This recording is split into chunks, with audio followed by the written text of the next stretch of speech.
Everybody pick up glass number 1, please. And that glass number 1 is furthest away from you to your left. So that's number 1. Now what I want you to do is take a good inhalation, but leave your lips parted. And by doing that, you'll circumvent a lot of that alcohol, and you'll really still get a lot of the aromatic essence of it. Okay, what are we smelling? Juniper, gin. Now, right next to it, there's this little cup that has some little purplish berries in it. And really what I'd like you to do, just take out some of these berries, because this is such a special gin. In fact, this is such a special gin. I have the 2 owners sitting right here to my left. But first of all, I want you to just take a couple of these juniper berries. Now, juniper comes from a pine bush. So just crush it a little bit. Please don't do a stick it between your cheek and gums thing. That is not going to work, because you will taste nothing for the rest of the day. But it is sappy. It is piney. Now, if everybody would just, what I'm trying to tell you here is that all of these spirits come from natural products. That's why they're so good. They come from grains. They come from fruit. They are, in many cases, flavored with natural ingredients like this. But the art of this comes in with the art of distillation. And when I'm smelling a product like this, lips parted, of course, nose in, deep inhalation, getting it on those 2 membranes so that those two olfactory membranes are sending lots of information to my brain. Right now, my brain is getting Christmas tree, my brain is getting pine, is getting cedar, is getting orange peel, is getting citrus. It's getting all sorts of information. So this is the essence of tasting spirits, but nothing beats putting it in your mouth. So why don't we do that next? So here we go, everybody. Now, what I want you to do after smelling is 2 tastes. 1 taste is not enough. We have to, now just think of all the stuff you've had in, I don't want to go, you don't have to give me details, but just think of all the stuff that you've had in your mouth already today. 2 tastes, because that first taste is just basically mouthwash. So 1 taste, spit it out. 2nd taste, let it rest on your tongue.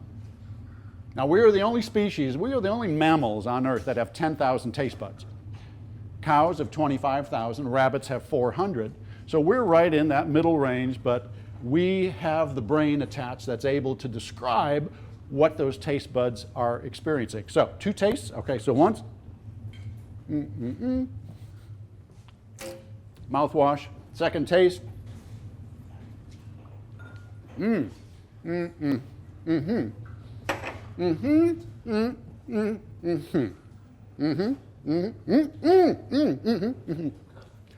Okay. The idea is, what I was saying is, 2nd taste, you let rest on your tongue. You let it really saturate your tongue. So, what are you tasting? We know this is gin. I mean, okay, yeah, duh. We know this is gin. Give me some words. What are you tasting? Anybody getting?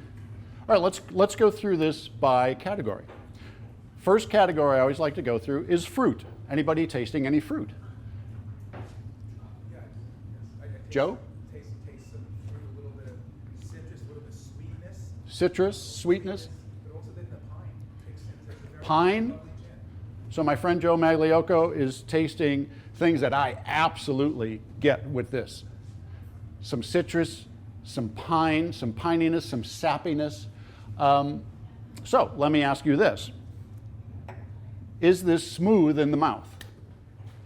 Now there's a little bit of heat here because this is London Dry, and we don't want London Dry gin to be weak in the knees. We want it to have some zip. That's the classic profile. So that's fine. We're not drinking Kool-Aid here. We are drinking spirits, serious spirits, world-class spirits. So there's some heat there, but that's good because this isn't raw heat. This is very even heat. This is kind of like warming heat. It's not attacking heat where your palate is going, my God, 3-alarm fire. It's not that at all. So while we're on this, have to introduce my friends of many years, the gentlemen who were so nice to come all the way over from London for this event. So I have to say hello to Andy and Martin Dawson. And gentlemen, would you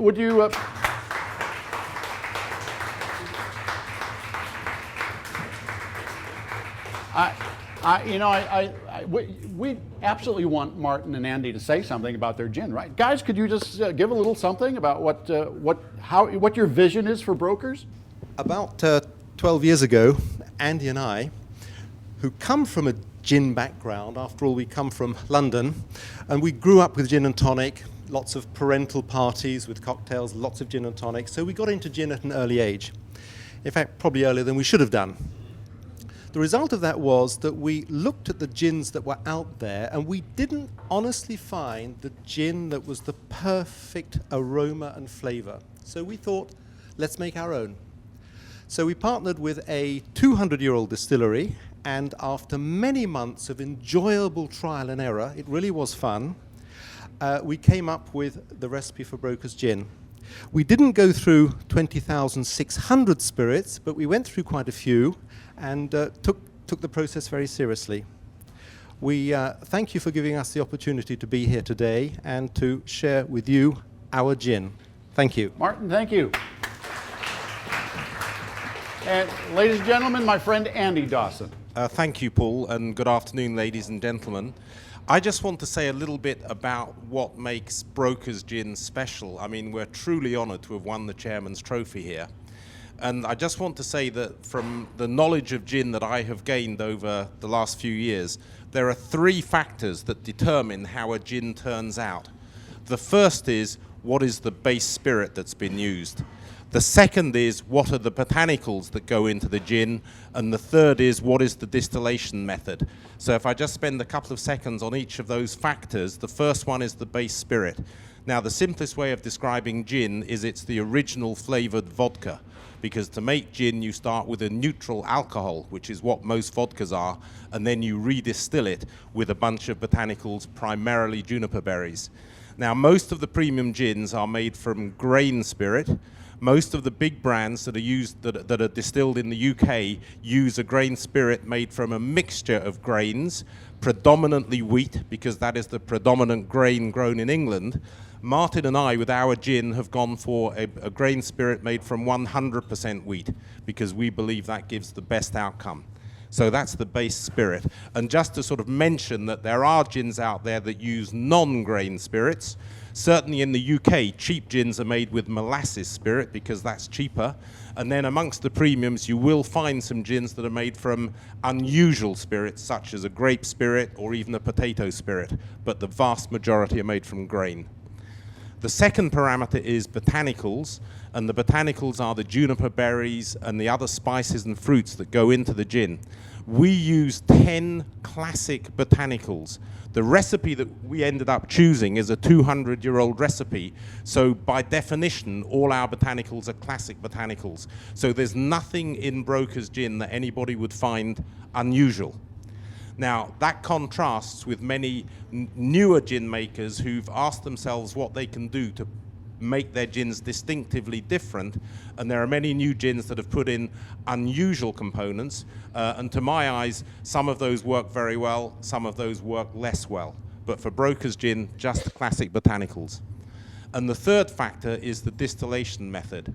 Let me immediately say that some gins, the really low-end gins, are not distilled at all. They're made by a process called cold compounding, which is just mixing juniper essence and maybe some other flavors with a cheap spirit and then bottling it.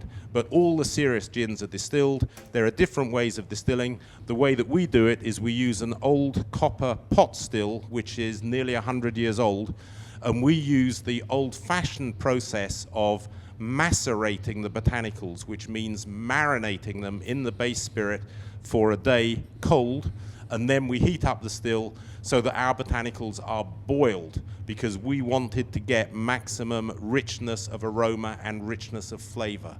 So that's our distillation method. Well, That's bravo. it. Thank you Bravo, very much. Gentlemen, thank you so much. as I said from the outset, there was the finest gins in the world were in this group for this competition. So this says a lot to what you've achieved, and congratulations from us again.